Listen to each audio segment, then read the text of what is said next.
Hey, it's Kellen. Tyson here. And of course AL. And then on today's current game, the case of Terry Crews. Let's talk about it.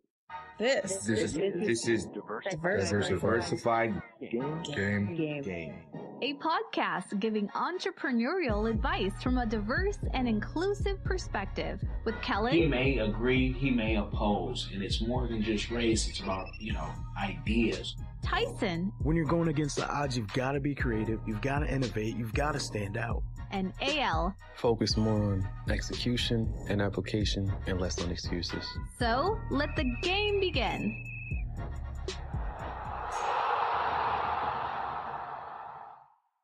So, the case of Terry Crews is a quick breakdown is he was at an event, he and his wife, with a bunch of Hollywood agents that so happened to be white.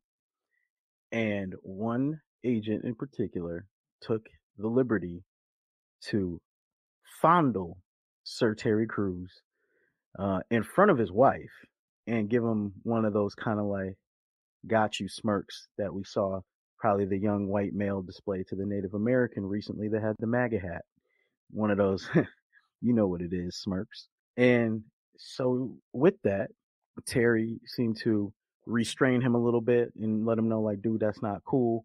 And then, his wife in shock, he in shock, kind of just was like, you know what? This party ain't for us, so we're just gonna leave. And they left. After that, Terry Crews went on to tell the producers and other things of that nature, and it seems like minimal things had been done. He did get an apology the following day. It seems like he got an apology, and it seemed like his career kind of moved on a little bit. Not sure the exact time frame of when it happened, but it seems like man's win was all right after that until Me Too popped up.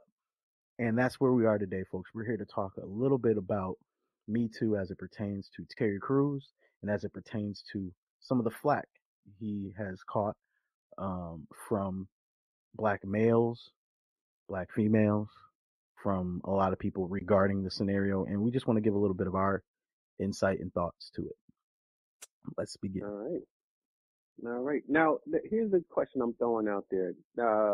Was it made clear when this incident happened with Terry Crews? Because by no means am I suggesting that it's to touch somebody that doesn't want to be touched, especially in their right. their private areas. I'm not giving that a pass by any means.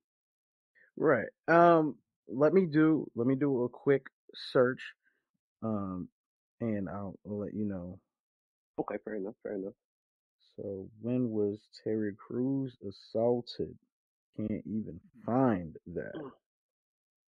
Because it's like when you start to juxtapose all of these media incidents that are triggering our conversations, if you will, it's really peculiar how one they're all one behind the other, and then two just given 2016. Just to throw that out there, it was in 2016. Oh, that's when he talked about it, or that's when it happened? I'm sorry, that's when he accused them. Yeah, still no clear mark of when he's saying grope happened. Yeah, I don't see any talk of when the actual grope happened, but I see. Yeah, that's when he brought it. Yeah, that's strange. That's really strange to me. He's a Hollywood agent of groping him in a party in 2016. So it's weird. It's weird. The way that it's written, it could be either he accused him in 2016 or the Hollywood agent groped him in 2016, because it 2016. A 49-year-old has publicly accused a high-level Hollywood agent of groping him at a party in 2016. He has denied the allegations. The assault lasted only minutes, but what he was effectively telling me, though, while he held my genitals in his hand, was that he held the power, that he was in control.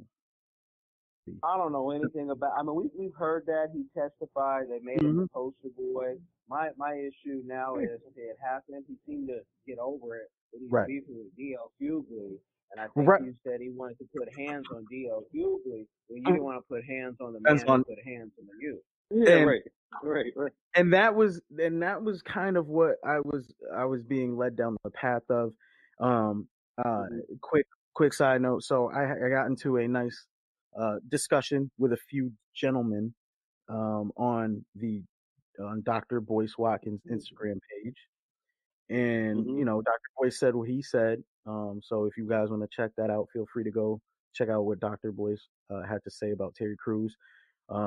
And so just to be clear, we might get a little colorful with some of the language here. So I don't want to, alarm anyone who may have kids around or anything like that. But Right. Dr. Boyce, he called Terry Crews a buck dancer, pretty much. The dancing gorilla for white people. And then in the same breath was like, he's a coon in many senses of the word, based on how he's handling the situation and the fact that he didn't go after the white agent seemingly nearly as ferociously as he's going after the black comedian and the black other celebrities who have something to say about how he handled the situation. About they're drawing comparison to Will Smith, who is by all means one of the most you know flagrantly uh, visible poster children for like non-violence, not swearing, not giving into that, from his Fresh Prince to his current days, where there was a reporter in another country who tried to kiss Will Smith and he straight slapped him. There was no games played. He didn't Slap heard care. around the world. Right, exactly. He was on the red carpet, everything. He said, "Man, what you doing?" And then he just, and then walked off. Um, and so what my thing is, I feel like in the media, the black male, and particularly in Terry Crews' situation, being such a formidable figure, he's big, he's strong. He played in the NFL. He did security on sets. He's trained to handle situations. He can stomp out somebody should he need to. Um, and his body is built for that. The muscles. I mean, the man's strong. All right, not gonna take that away from him. And I'm not trying to say any of this to say I want smoke in any way, shape, or form with Mr. Terry Crews. Okay, but what I will bring to our attention is, with someone being so trained and heavily capable at that, it's not like he's a sneak tip. I don't know if this dude can handle me. He's very visibly a dude that can handle you, and the agent still did it. No fear. I'm grabbing this. And, he said his wife and him looked and they left. And he did all the rigmarole. But now you have celebrities such as DL, like, man, I'm not going to just let some guy do that to me and be, especially the way that Terry Crews is and looks. And that's been more the point of contention than, hey, what about the dude who actually did something that you didn't like? Like, what about him? Like, where were the hands on him? Where's the hands and feet that you want to put on him? Where's that at? Where's that energy? Why do you feel like it's not okay to attack the white guy, but you're all down to put hands on the black guy that has something to say? Not agreeing. By no means is anyone saying the assault or what was done to him is okay. We're actually saying it's so not okay that man should have got something.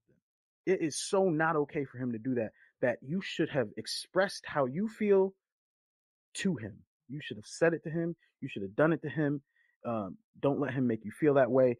And if it's your dignity or your job, sometimes, if you're going to sit there and talk about it afterwards and join the Me Too movement, and my particular thing is, yes, you're a victim, but you don't have to be a helpless victim. And when I hear him describe his story, and when I hear the language that's used in conjunction with his name in the telling of his story, it's a woe is me, poor Terry, PTSD from the Me Too movement has been thrown in, and it's a very helpless telling of his story from someone who is uh, the visual epitome of a strong black man. He plays a strong black man in Sorry to Bother You. He's played that strong black man role in these things, and here you are pretty much taking the meekest of meeks robes to end up being the helpless victim. And media portrays us as one of two things. Either we're the big black dangerous man, or we're the helpless, hopeless victim of something, rather than seeing us as the middle of the road on the humanizing spectrum that we can be. We can be strong. We can be a victim. We don't have to be helpless. We don't have to be helpless, and we don't have to be dangerous. We can just be. We can be big. We can be black and still be human. Well, Ty, the media is going to do what the media does. They're going Right. to, and they got to pitch a story the way they need to pitch it to fit the narrative for whatever it is, and they can switch it tomorrow. But what nobody said, and correct me if I'm wrong, but whenever this is a woman, people always want to know, what did she do prior?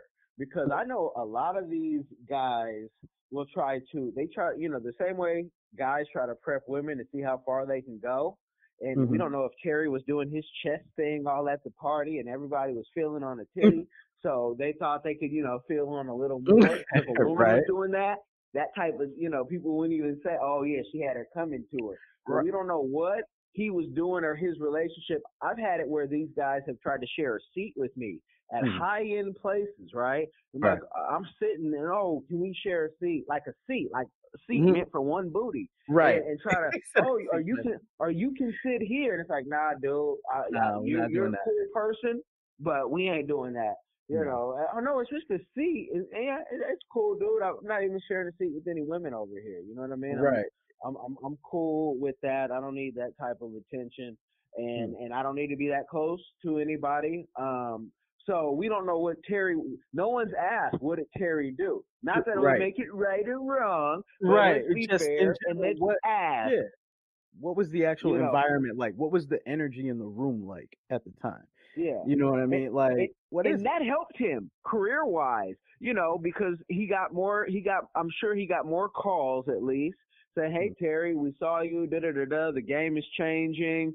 The same way, and y'all don't take this the wrong way, that Magic Johnson being the poster boy for HIV helped him career-wise.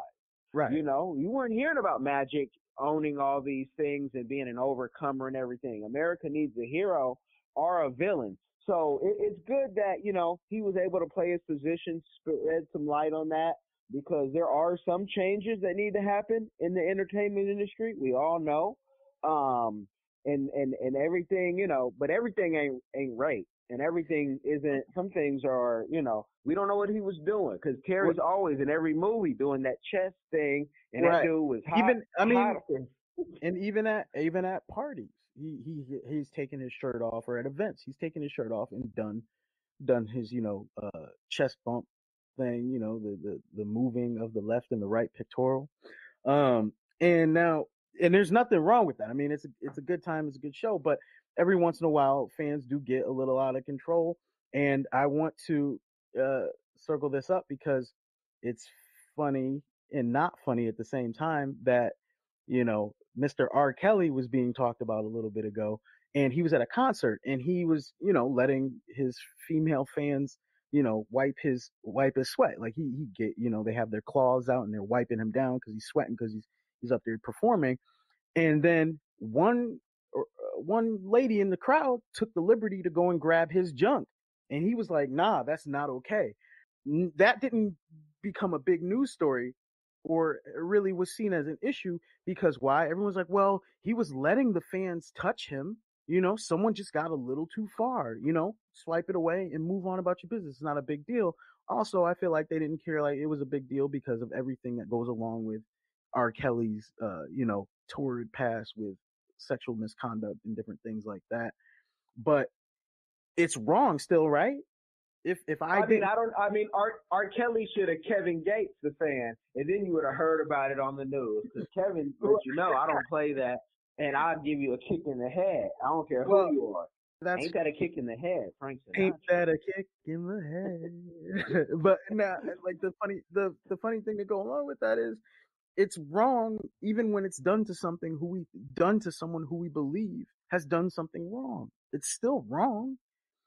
You know what I mean? If he didn't give consent for that fan to reach up and touch his junk while he was inviting other fans, and he specifically was like, wipe my sweat, go ahead. Like, that was his consent. He said, wipe my sweat. He didn't say, take the liberty to go ahead and grab everything that I got. Yeah. He didn't say that. So realize that even the quote unquote offender can be offended, can be a victim in those scenarios. But again, doesn't have to be a helpless victim. R. Kelly didn't come out and go, man, I just got Me Too.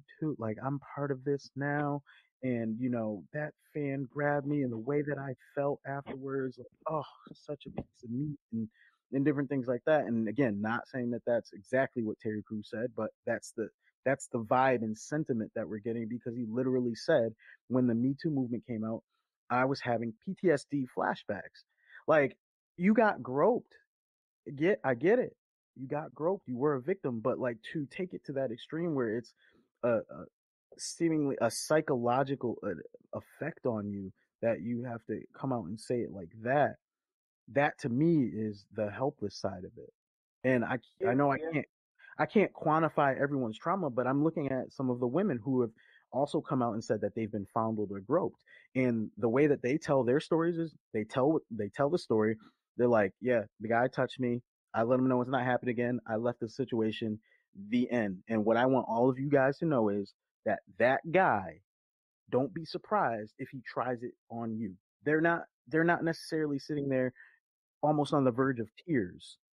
They're not pandering. They're standing there as victims, but as survivors and as strong individuals, saying, listen, this is what happened. I'm glad it didn't go further than it did. And I was able to get out of that situation. I just want you guys to know that guy's wrong. But what I'm seeing with the Terry Crews saga and story paint out is it's not even really about the guy who did it to Terry. They're making it about Terry. They're making it like, Yeah. poor Terry. Oh, he was a victim. Oh my goodness, I can't believe this happened.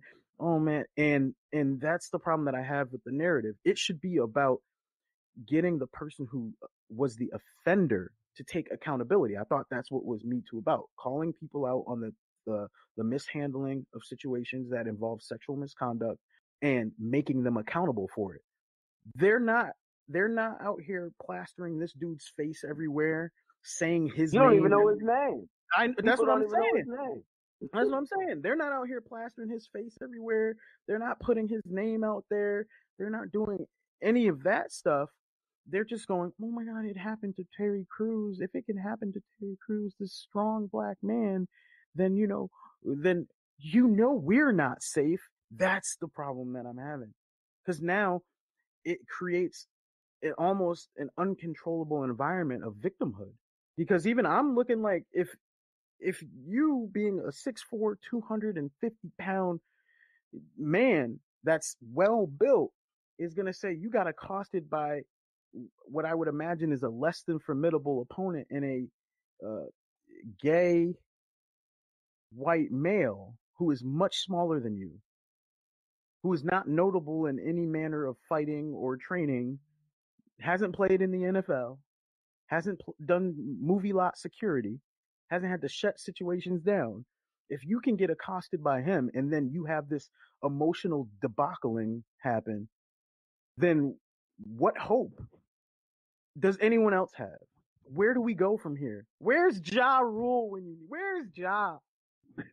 Where's Ja to come and explain this to us?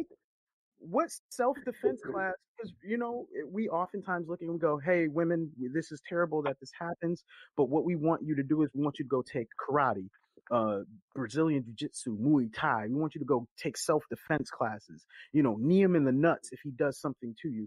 Because let's just say that was grabbed a boob, and then if he grabbed the female's boob, or Trump grabbed him by the person, if he went and did that and she kneed him in the nuts and smacked him across the face, we'd be standing and clapping. We'd be like, bravo. You know what? He shouldn't have touched you like that. You did what you had to do to make sure he knew that wasn't okay. And then you left and stormed out of the situation. You damn near a superhero. But with Terry, we look at what the media paints us as. And if he would have done that, he would have been looked at as the unruly, big, black, dangerous man that we all think he is, because that's the portrayal. And I get that that's the fine line he's walking, but as I was explaining to one of the gentlemen in Dr. Boyce's comments, I said people can portray us as whatever they want. The media picks one side for black males, and then they quickly will restructure us and use us to fit their agenda on the other end as the hopeless, black man who's been defeated by a white man, and they'll use that to push their narrative forward. To push the Me Too movement forward. They'll use us for that, but it is our choice as individuals to pick the middle road. There's a way that Terry Crews can tell his story, talk about it, and still be a victor, not a victim. And I feel like that's getting lost in all of this. Forget what D.L. Hughley said. We don't have to like the messenger in order to pick out what parts of the message he's actually trying to deliver. And I feel like that's what's coming across. At the end of the day, a lot of the black men that have an issue, they don't know how to vocalize. Man, we have an issue not because you didn't beat the man up, but because now that you're telling your story, you're telling it from a vantage point that makes us weak at a time when we need strength, at a time when we need a public figure that can stand up there and say, yes, I am just as available to be assaulted as you, which puts us at a human level, right? We're not invincible. We're not dangerous. We can be victims, but also put us at a level that we may have been a victim, but when we tell our story, it certainly is not for a woe is me reaction. It's not for you to feel like you need to put on a cape and come to my rescue. It's for you to realize that this happens to us too. So we're just like you in that regard. And don't forget that. Don't forget that we're human too. That's solid. That's solid. And even in watching the videos and things that are coming out from the Me Too movement side, Terry Crews did a nice little, audio clip and for Me Too that had a nice video to go along with it. They blocked out, and I'm going to say his name, they blocked out Harvey Weinstein's name. They blocked it out. They blocked out Weinstein's name. And meanwhile, that's interesting. Right, they blocked out Weinstein. And meanwhile, you know whose names don't get blocked out when they talk about Me Too? Bill Cosby doesn't get blocked out. Okay? We still have to hear them say, Cosby did this, Cosby did that. We don't get Chris Brown blocked out. We still have to hear Chris Brown did this, Chris Brown did that, even though he's recently falsely accused of rape. We still have to hear R. Kelly did this, R. Kelly did that, right? And we still have to hear all those names. We're not hearing Kevin Spacey's name being brought up. Right. That's blocked out. That's put to the side. We're not hearing Woody. What was it? Woody Harrelson that got accused too? No. Woody Allen. Woody Allen. I'm sorry, Woody Harrelson. You're a good guy. But Woody Allen, like we don't have to hear Woody Allen's name get brought up and thrown out everywhere. They're blocking their names out, and by their names I mean white people, Jewish people. They're blocking their names out. So you're like, who did that? Because if you came in the middle of the Me Too movement and now you don't get to hear any of the names of the assailants that these people were talking about initially, but we're not blocking out Cosby. We're not blocking out anyone that skin tone is dark. We're not blocking out them. We're not blocking out anyone who assimilates to an underrepresented or marginalized group. We're not blocking those names out, but we're blocking out all the white people. Plain and simple. We're blocking their names out. We're protecting their names. That's what I see it as. Some people see it as, oh no, we're taking the name out because we don't want to say the name because that some people have experienced trauma through, hearing that name again and again. Cool. Well, what about the people that don't use anybody's name? Don't use anybody's name. Right. Don't use anybody's name then. Why? What about the trauma that I experienced as a black male, having to constantly hear other black men who I looked up to, who I looked at as heroes, who I looked at as my inspiration to do more in life, who actually came to my city. Bill Cosby came to my city, to Putnam High School, and gave out scholarships to kids to go to college. I got to go to UMass Amherst and see Bill Cosby there doing good work. And I'm getting mad about it, but I have to hear that. And now I'm looking at someone who I looked at as a hero and who I aspired to be like, and you're telling me that he's a bad man. That's my hero. But you can't say Weinstein's name because someone's going to be triggered and think about their sexual trauma. What about my entire future? My entire future was based on what I saw on the Cosbys. My entire future was based on what I saw on A Different World. my entire being, that was my microcosm, my safe place as a child growing up, and to be the person that I am today. And you have no problem shitting all over that. But I have to look out and make sure that Weinstein's name is blocked out. Make sure that Woody Harrelson's name never gets said again. I mean, Woody Allen. I'm sorry. I don't know why. But I have to take a conscious effort and think about all that. Like, oh man, why isn't the same courtesy given there? That's real talk. That's real talk. I mean, and Bill was dipping in the pudding. And Marvin should have stuck with the chocolate, and he would have had a non-issue. And right? and they don't care about your future. This wasn't built for you. And I hope that you never see Woody Harrelson on the street. Right. You can be like, hey man, I thought we were cool. White man can jump. Like yeah. Hey, he might go. He might go one of them other movies where he's a psycho killer. Like I don't ever put me right. Heard you playing Carnage and Venom 2. That's what right. Yo, that's Woody, Woody's dad was no punk, and he was a real criminal. He was a real psychopath. So, so there you go. Yeah.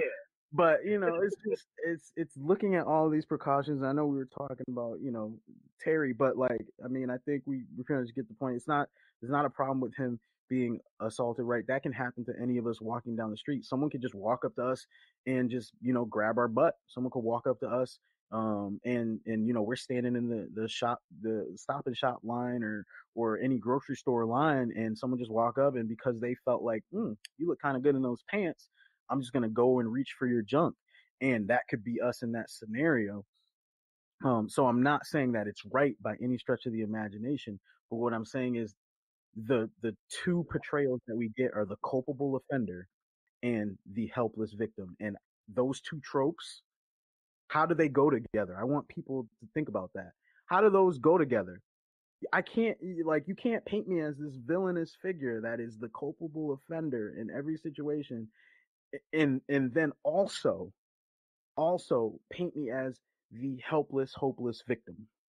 And then I walk into society, the only two reactions that most people get, because they don't, and a lot of people don't engage with a lot of people from other races and things like that, or the diversity is not a big part of their circle.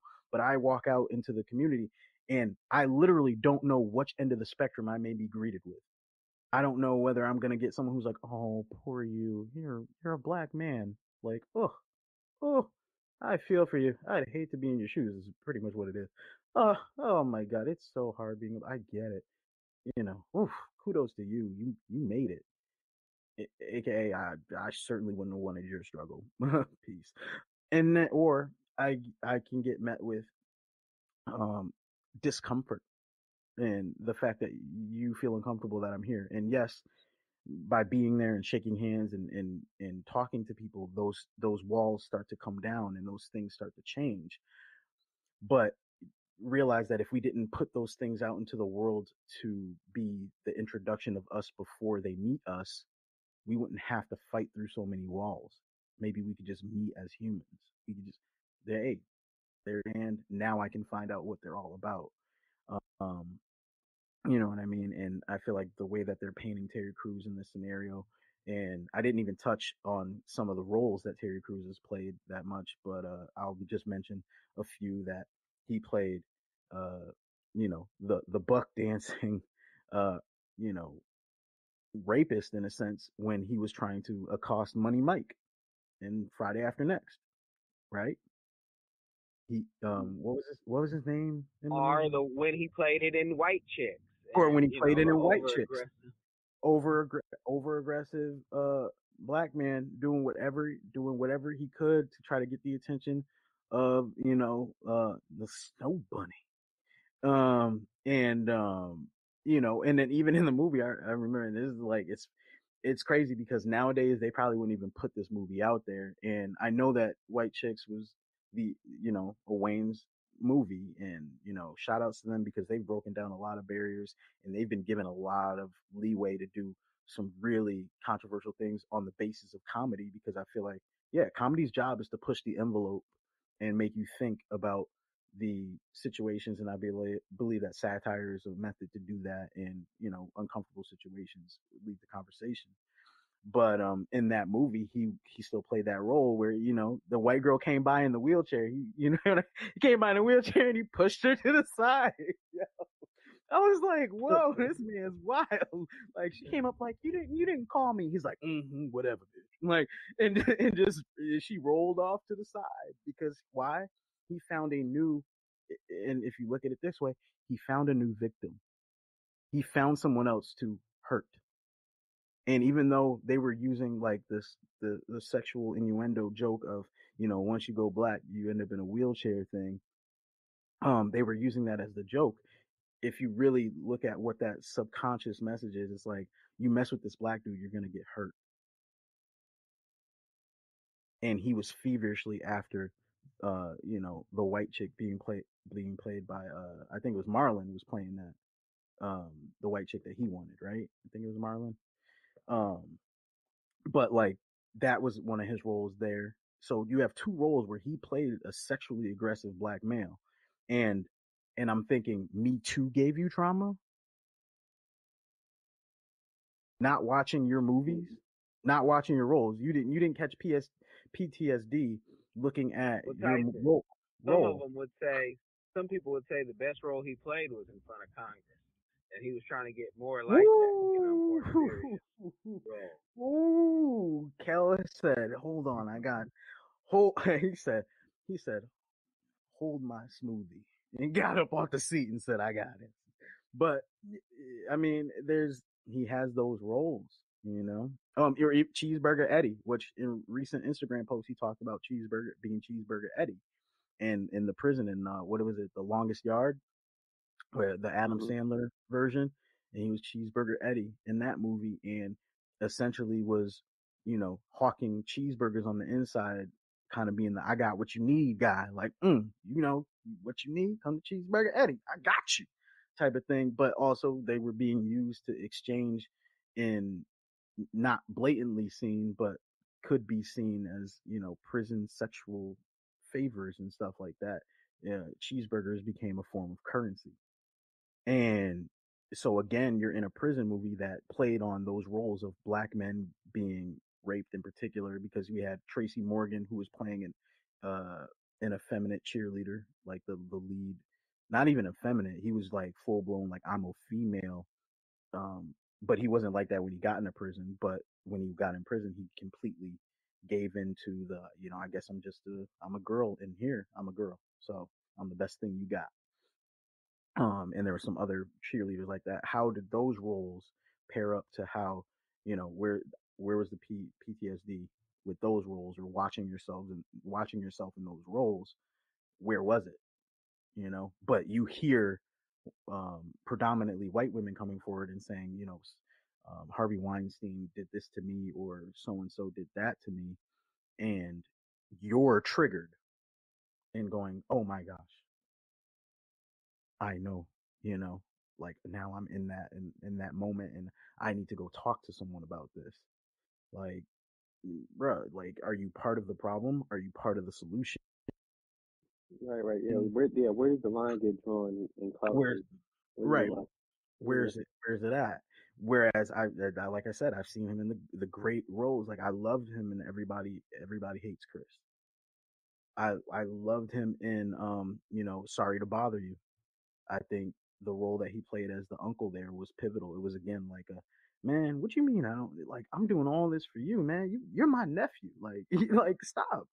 But where's that line drawn? And then in real life you have him being the security guard, the football player, and then you get in a situation where you need to handle something and you don't. So yeah, it's just tough for me to swallow, to digest, to understand, and not everything in this world is meant for me to understand. I get that, but I'm trying to find my way as a black male and trying to figure out how to handle myself in situations that I get into that are uncomfortable. And now now essentially I'm being told that as a black male, if I get sexually accosted, I can't or I shouldn't find a middle ground. I should tuck my tail. I should tuck my tail and run and tell mommy and daddy. And if they don't do anything about it, too bad. Just go, just go cry in the corner. I'm not told, hey, listen, you look them square in the face. You make sure you tell everybody in the party, hey, listen up. This guy right here just grabbed my junk. Okay. And I want it to be known. I'm leaving because of that. I'm not leaving because it's time for me to go. I'm leaving because this individual made me uncomfortable in an environment where I thought we were going to handle ourselves as professionals. So I'm leaving. My wife and I are leaving because of that. Hope you guys enjoy your night. Thank you. Like, what do you do with that? And I understand maybe dude didn't want to risk his job or anything like that, but it's that or your dignity. It's that or your sanity. In his case, since he's getting flashbacks, it's that or his sanity. And I would rather know that I can have peace of mind knowing, you know what, I may get blackballed by these guys, but my story, I know exactly why, and I'm gonna be telling my story now. I was at a party, I got touched, I addressed it in the room. I made sure everybody in that room knew why I was leaving, my wife and I. And since then, I have not been able to get a role. I've not been able to do any of that. Right, but nobody's co-signing this perspective. Right. Nobody's co-signing it. Exactly. I didn't say you had to mud stomp a hole in them because a lot of people are taking it there. Oh, you should have beat it up. No, no, because again, then you play somebody has to say I was there. Somebody has to say I was there. I think that would change the dynamic of all of these conversations. I was there. I may have witnessed something. I think there was an altercation. That's all somebody has to say. And the thing was that since no one's saying it, and from the telling of the story, he said it was kind of like just something that him and his wife saw. That it wasn't something, because, I think a junk grab could be very discreet if you wanted it to be. You know what I mean? But if come on. If Terry Crews is able to, I'm not saying that he relayed word for word verbatim, but it was more than 2 words that were said. True. Yeah, it definitely. Yeah, the way that he expresses the story, it does seem like there was a little bit more than just. It seems like there's a little bit more than 2 words said, and it also seems like there's a little bit more than words done. Yeah. You know what I mean? But then again, that speaks volumes to who's putting on capes for who, and I liken that to how quickly everyone is caping and picking up for the Me Too movement with women. In the minute that a guy says something, nobody has anything to say. Nobody has. I need somebody to step up for Terry Crews. Like, yo, oh my goodness, I saw he left him and his wife left the party so fast. We didn't even get a chance to talk about his role that we wanted him to even be just in, that. Oh shit. Even just the fact that I was there in the room, and then I turned back, and him and his wife, like something like that, where like why did Terry just leave? And then I looked at Johnny so and so, and Johnny's like, oh, I don't know why he left. like I mean, Johnny, you know why he left. With your little smirk. I see you, Johnny. But no, like I as far as I know, no one's even come forward and just said, yeah, I remember that party, and Terry did leave kind of quickly. Seemed weird. Like no one's even saying that. Right. That's strange to me. It's really really strange, and again fits the agenda. Is the other thing that I look at is what's the agenda of the Me Too movement overall when now you have, yes, you've painted a bunch of white men as the offenders, and that's, kudos to you for calling out your offenders, but I'm not seeing the same energy. I'm not seeing the same repercussions that black men are getting hit with, which is a problem within our justice system of itself that I believe it's the discrepancy or the severity of punishment is about 70% more when it comes to black people that commit the same offenses to their white counterparts, that we get, a 70% harsher sentencing. And so that may be something that they're going to be like, oh, well, it's not our fault that, Harvey didn't get the same treatment as, say, a Bill Cosby. It's not our fault. That's the justice system's fault. So now we got to look at, prison reform, justice system reform, things like that. But when we look at it, it's like, well, where's that same energy for Weinstein? Where's that same energy for this agent that did all this stuff? Right, And yeah. I heard he got suspended for like 30 days or something. Which as an agent, I don't know. That's like being a manager, an artist manager, and being like, for the next 30 days, you can't book anything for your artist. It's like, okay, well, I didn't have that many inquiries coming in right now anyways. So I needed the vacation. Thanks. Right, yeah, exactly. Vacation's all I ever wanted. Vacation's time to get away. No, but so where's that same energy for those situations and the same repercussions? I don't see that side of it. But when it's R. Kelly, when it's Chris Brown, and I want to use Chris Brown specifically because now they're saying it was false accusations. The girl even said it was false now, and all this stuff, and Chris Brown suing her. So good on Chris Brown. No one, you know what? Right. And he's not even suing because he needs the bag. He's suing off of principle. So I definitely respect that. He's like, oh no, this ain't about money, but you're not about to just damage my reputation for free. That's not about to happen. Right. No, ma'am. No. So shout outs to Chris Brown for going that far, and however you feel about Chris Brown, I'm just talking about this situation in particular. He was wrongly accused, and let's stay on that for this situation until it's solved, and then y'all can go back to doing your normal Chris Brown liking or hating or loving or not. You can go back to doing that. But just think of being in Paris in another country and being accused of something, and you're not familiar at all with their justice system. You already know how it is in America if you get accused of something like that. How much scarier. It's deeper than rap, though. It's deeper than rap. This comes following his partnership to sign over the rights to ownership of his masters. Right, and he's the youngest artist to own the rights to all of his masters, I believe. Right.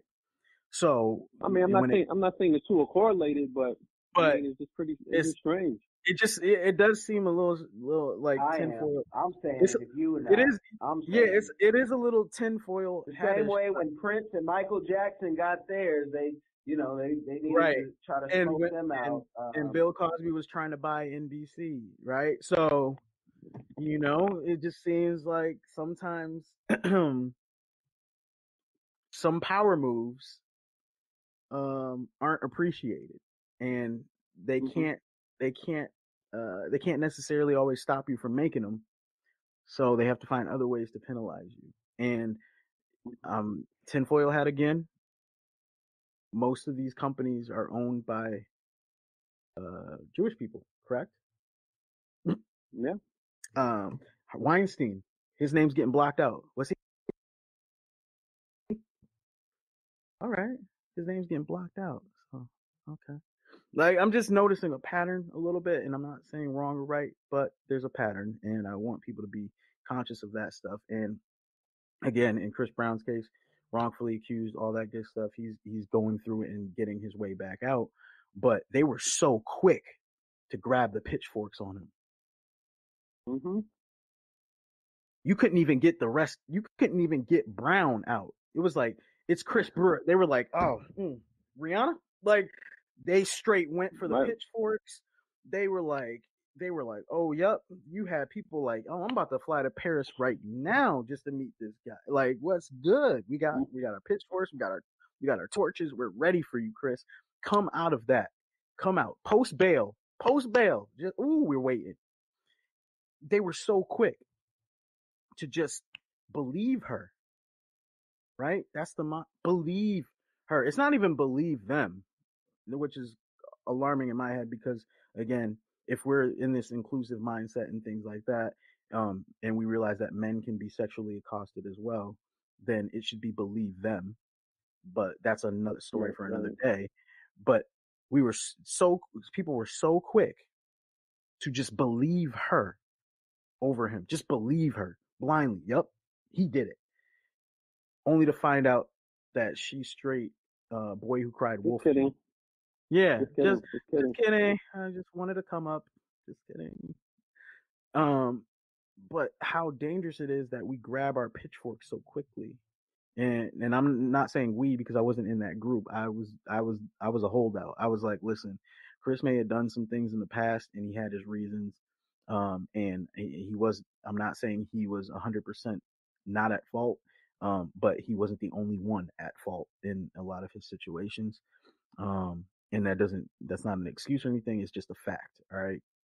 No one's 100% at fault in something that they do wrong. But he did do those acts. But I don't, correct me if I'm wrong, I don't remember any case where anyone's ever come forward and said, Chris Brown definitely, raped me. Like that was something he did. I don't really remember that if it happened. So I'm just saying, just because someone does something wrong in one area, we can't automatically transfer, well, they were wrong and they were violent. So now because they were violent in one scenario, they also are now a sexual deviant as well. Like that just, you know what I mean? Like it just doesn't pair up for me. Just because you're a thief, it doesn't mean you're a murderer. So we need to make Right, it. right. We need to differentiate the two. Okay. Now, if the chick came and said that Chris Brown beat her up, we might have had a little bit more, a little bit less convincing, a little bit less backstory needed for me to be like, all right, Chris, what'd you do? What happened? Like, I at least want to know why'd you beat the girl up? Like, but when I heard rape, I was just like, rape? Nah. I was like, nah. I was like, I need some more depth on this. You know what I mean? But so sorry, not sorry if someone's offended by the viewpoints or the thought processes, but I'm just flushing them out. This is not saying that I'm all for any one particular person, but I'm just saying we need to look at things a little bit more critically than a news headline. Right. It's Nightmare on Elm Street, folks, and we need to stay woke. Stay woke, man. Stay woke. Yep.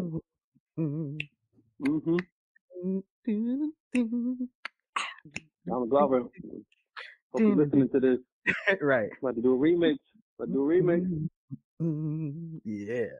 But that's what I'm looking at, those scenarios, and again, we're just we're not taking the same energy to, it seems like, the white assailants as we are to the accused black assailants, right?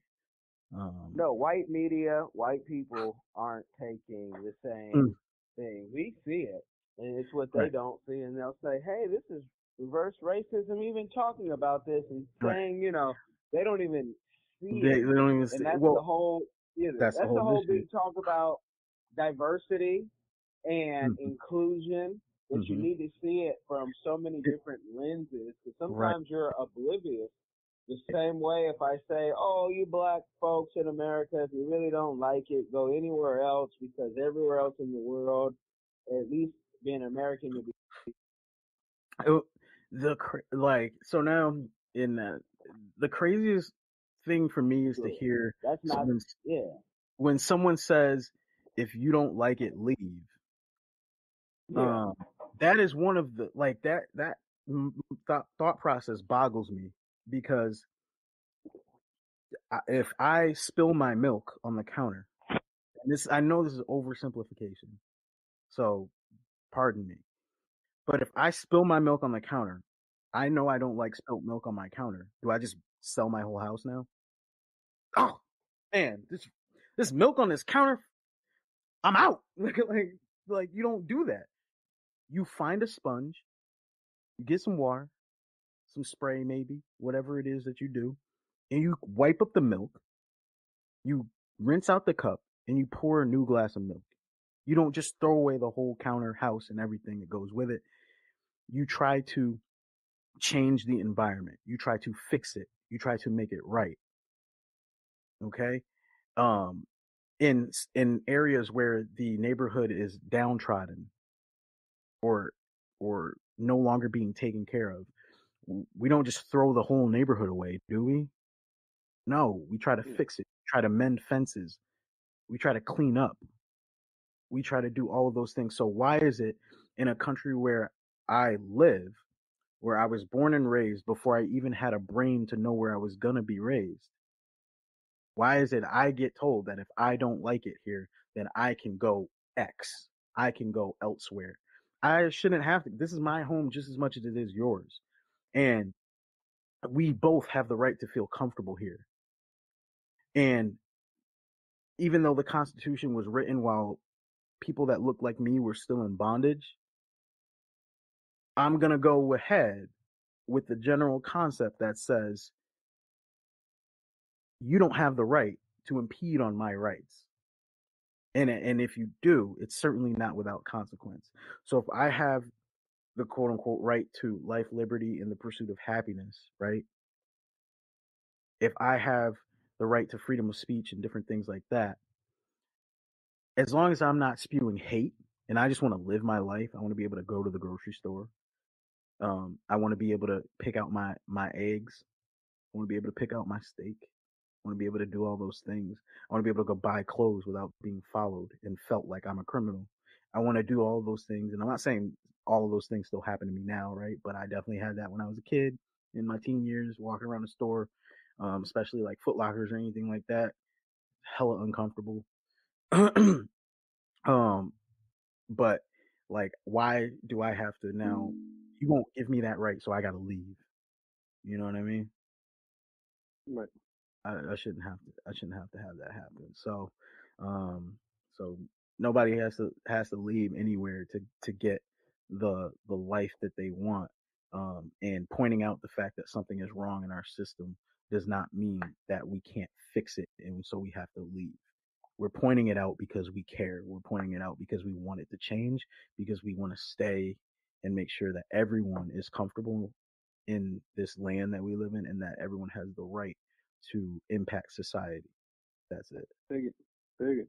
Damn, that was a soapbox and a half. But So I think this is a good place to stop our dialogue for this episode and allow you, the listeners, to join the conversation and keep the dialogue going with us online. You can do so by visiting our social media at Facebook, Diversified Game Podcast, on Instagram and Twitter, Game Diversified, online, diversifiedgames.com. In your life with the people around you, and or join our Patreon and get some nice perks for being involved. If you found a nugget and or liked today's episode, you might as well leave a review. And if you leave a review, you might as well share it. If you share it, you might as well subscribe. And as always, thanks for your support.